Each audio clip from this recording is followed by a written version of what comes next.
त्याला जायचं झालं तर त्याला राष्ट्रवादी काँग्रेस पक्षाचा राजीनामा द्यावा लागेल।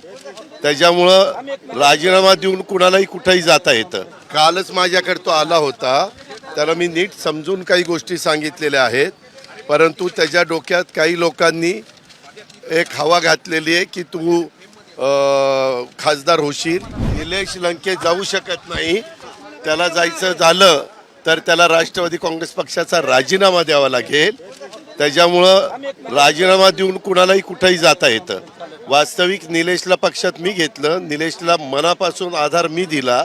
आताही निलेशला विकास कामाच्या करता प्रचंड मोठ्या प्रमाणावर मी मदत त्या ठिकाणी केलेली आहे।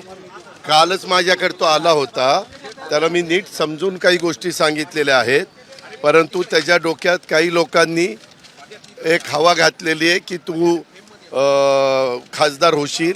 वास्तविक तसं नाही आहे। निलेश पारनेर पुरता एक वेळ तो पॉप्युलर म्हणून काम करू शकतो, पण बाकीच्या मतदारसंघामध्ये तो समजतो एवढं सोपं नाही। मी त्याला म्हणलं होतं की निलेश तू तशा पद्धतीनं वागू नको। आता शेवटी सांगायचं समजून जेवढं काही गरज होती तेवढी मी केलेली आहे। चला,